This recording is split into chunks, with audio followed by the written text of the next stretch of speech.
Silent learning എല്ലാവർക്കും silent ലേണിംഗിലോട്ട് സ്വാഗതം ചെയ്യുകയാണ്. അപ്പോൾ നമ്മൾ ഇന്ന് ഡീൽ ചെയ്യാൻ പോകുന്നത് എന്ന് പറയുന്നത് നമ്മുടെ NCERT ടെക്സ്റ്റ് ബുക്കിലെ ഓരോ എക്സാമ്പിൾ ക്വസ്റ്റ്യനും നമ്മൾ ഏറ്റവും ഇമ്പോർട്ടൻ്റ് ആയിട്ട് നിങ്ങൾക്ക് ചോദിക്കാൻ സാധ്യതയുള്ള ക്വസ്റ്റ്യൻസിനെ പരിചയപ്പെടുത്താൻ പോവുകയാണ്. ആദ്യം തന്നെ നമ്മൾ system of particles and rotation motion എന്ന് പറയുന്ന ചാപ്റ്ററിലെ ഒരു കിടക്കാച്ചി പ്രോബ്ലം ആയിട്ടാണ് വന്നിരിക്കുന്നത്. സെൻറ്റർ ഓഫ് മാസിൻ്റെ ഒരു പ്രോബ്ലം ആയിട്ടാണ് ഞാനിന്ന് വന്നിരിക്കുന്നത്. അപ്പോൾ മക്കളെ, ഈ ക്വസ്റ്റ്യനകത്ത് എന്താണ് കണ്ടുപിടിക്കേണ്ടത് നമുക്ക് നോക്കാം. ഈ NCERTയിലെ എക്സാമ്പിൾ ക്വസ്റ്റ്യൻ അത്ര ഇമ്പോർട്ടൻ്റ് ആണ്. എപ്പോൾ എക്സാമിന് ക്വസ്റ്റ്യൻ ടഫായിട്ട് വരുന്നോ അത് എക്സാമ്പിൾ ക്വസ്റ്റ്യനിൽ നിന്നായിരിക്കും ആ ടഫ് ക്വസ്റ്റ്യൻ വരുന്നത്. അത്ര ഇമ്പോർട്ടൻ്റ് ആണ്. പല പ്രാവശ്യങ്ങളിലായിട്ട് മക്കളെ കുഴപ്പിച്ച പല ക്വസ്റ്റ്യനും എക്സാമ്പിൾ ക്വസ്റ്റ്യൻ തന്നെയായിരുന്നു. വേറെ എവിടെയും നോക്കണ്ട, NCERT ടെക്സ്റ്റ് ബുക്ക് മാത്രം നോക്കിയാൽ മതി. റെഡി, നോക്കണം. എന്താ കണ്ടുപിടിക്കേണ്ടത്? ഈ ഒരു ലാമിനയുടെ എൽ ഷേപ്ഡ് ലാമിനയുടെ സെൻട്രോ മാസാണ് കണ്ടുപിടിക്കേണ്ടത്. ഇപ്പോൾ ഒരു സിംഗിൾ മാസ് ആണെങ്കിൽ നമുക്ക് എളുപ്പമാണ്. M1 അതിൻ്റെ X coordinate X1, Y coordinate Y1, അങ്ങനെ 2-3 മാസം ഉണ്ടെങ്കിൽ സെൻട്രോ മാസ് കണ്ടുപിടിക്കാനുള്ള ഫോർമുല നമുക്ക് അറിയാവുന്നതാണ്. എന്താ മക്കളെ? എക്സ് കോർഡിനേറ്റ് കണ്ടുപിടിക്കാനുള്ള formula M1 X1 plus M2 X2 plus M3 X3 divided by M1 plus M2 plus എന്താണ് M3. ഇതേപോലെ Y കോർഡിനേറ്റ് കണ്ടുപിടിക്കാം. ഇതൊരു സിംഗിൾ മാസ് ആണെങ്കിലാണ്. ഇവിടെ ഒരു സിംഗിൾ മാസ് അല്ല, ഇതൊരു ലാമിനയാണ് അല്ലേ. അപ്പം ഞാൻ ചെയ്യുന്ന പരിപാടി എന്ന് വെച്ചാൽ ഈ ഒരു ലാമിനെ നമ്മൾ 3ആയിട്ട് സ്പ്ലിറ്റപ്പ് ചെയ്തു. ഇതൊരു പോർഷൻ, ഇതൊരു പോർഷൻ, ഇതൊരു പോർഷൻ. നിങ്ങൾക്ക് മനസ്സിലാക്കാൻ വേണ്ടിയാണ് ഓരോ കളറിൽ ഞാൻ കാണിച്ചിരിക്കുന്നത്. ഇനി നിങ്ങൾ എന്ത് ചെയ്യുക? ഇത് ടോട്ടൽ മാസാണ് 3 കിലോഗ്രാം എങ്കിൽ ഞാൻ ഇതിൻ്റെ ഒരെണ്ണത്തിൻ്റെ മാസ് 1 കിലോഗ്രാം ആണ്. ഈ 1 കിലോഗ്രാം ഉള്ള ഓരോ പീസിൻ്റെയും സെൻട്രൽ മാസ് ഞാൻ കണ്ടുപിടിക്കുന്നു. ഓക്കെ, അപ്പോൾ ഞാൻ ഇതിനെ ഒരു പോയിന്റ് മാസമായിട്ട് സങ്കല്പിക്കാൻ പോകുന്നു. ആ നമുക്കറിയാം ഇതിൻ്റെ സെൻട്രൽ മാസ് ഇവിടെ അല്ലേ.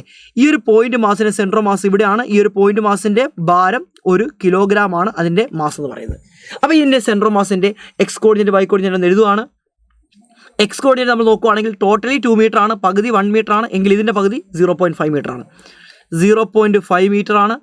അതേപോലെ Y കോർഡിനേറ്റ് നോക്കുകയാണെങ്കിൽ അതും 0.5 മീറ്റർ തന്നെയാണ്. ഇനി അതേപോലെ തന്നെ അടുത്ത നമ്മൾ നോക്കുന്നു.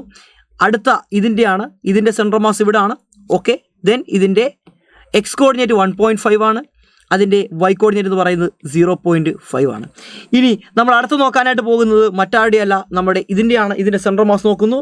യെസ്, ഈ ദൂരം 1.5 ആണ്. 1.5, 0.5 ആണ്. റെഡിയല്ല മക്കളെ? യെസ്. അപ്പോൾ നമ്മൾ ഓരോന്നിൻ്റെ സെൻട്രൽ മാസ് കണ്ടുപിടിച്ചു. അപ്പോൾ നമ്മൾ ഇതിനെല്ലാം ഓരോ പോയിന്റ് മാസമായിട്ട് എടുക്കുന്നു. ഇതിൻ്റെ മാസ് M1, ഇതിൻ്റെ മാസ് M2, ഇതിൻ്റെ മാസ് M3, മാസ് എല്ലാം 1 കിലോഗ്രാം ആണ്. എങ്കിൽ വളരെ സിമ്പിളായിട്ട് നമ്മൾ എക്സ് കോർഡിനേറ്റ് കണ്ടുപിടിക്കുന്നു. X coordinate is equal to mass 1 ആണ്. ആദ്യം ഞാൻ എടുക്കുന്ന മാസ് ഇതാണ്, സെക്കൻഡ് ഈ മാസ്, തേർഡ് ഈ മാസ്. 1 ഇൻറ്റു എക്സ് കോർഡിനേറ്റ് 0.5 ആണ്, പ്ലസ് M2 അതും മാസ് 1 തന്നെയാണ്. എക്സ് കോർഡിനേറ്റ് 1.5 ആണ്, പ്ലസ് M3 ഈ മാസമാണ്. അതിൻ്റെ എക്സ് കോർഡിനേറ്റ് എന്ന് പറയുന്നത് 0.5 ആണ്. എക്സ് കോർഡിനേറ്റ് ഇവിടെ 0.5 ആണ്. 0.5, 1.5. ഓക്കെ, Y കോർഡിനേറ്റ് ആണ് 1.5. റെഡി? അപ്പോൾ ഇൻറ്റു 1 ഇൻറ്റു നമുക്ക് എഴുതാം 1.5, then 1 into 0.5, 1 into 0.5 whole whole divided ബൈ 1 പ്ലസ് 1 പ്ലസ് ടോട്ടൽ മാസ് വെച്ചാൽ 3 ആണ്. 3. ഓക്കെ, 0.5 പ്ലസ് 0.5 1 ആണ്. 1 പ്ലസ് 1.5 2.5 ആണ്. 2.5 ഡിവൈഡഡ് ബൈ 3. ഇതിന് നമുക്ക് എങ്ങനെ എഴുതാം? 2 കൊണ്ട് മൾട്ടിപ്പിൾ ചെയ്ത് കഴിഞ്ഞാൽ 5/6 എന്ന് എഴുതാം. അപ്പോൾ നമ്മൾ എക്സ് കോർഡിനേറ്റിൻ്റെ പൊസിഷൻ കണ്ടുപിടിച്ചിരിക്കുന്നു. ഇതേപോലെ നമുക്ക് സിമിലർലി Y കോർഡിനേറ്റ് കണ്ടുപിടിക്കാം. Y ഇസ് ഈക്വൽ ടു മക്കളെ എന്താടാ? Y is equal to equation എഴുതുന്നു. M1 Y1 plus M2 Y2 plus M3 Y3 the whole divided by M1 plus M2 plus M3, then 1 into Y coordinate Y1 നോക്കുവാണെങ്കിൽ 0.5, 1.5, 0.5 plus 1 into 0.5 plus 1 into 1.5 the whole divided by 3. എന്ത് കിട്ടും മക്കളെ? 2.5.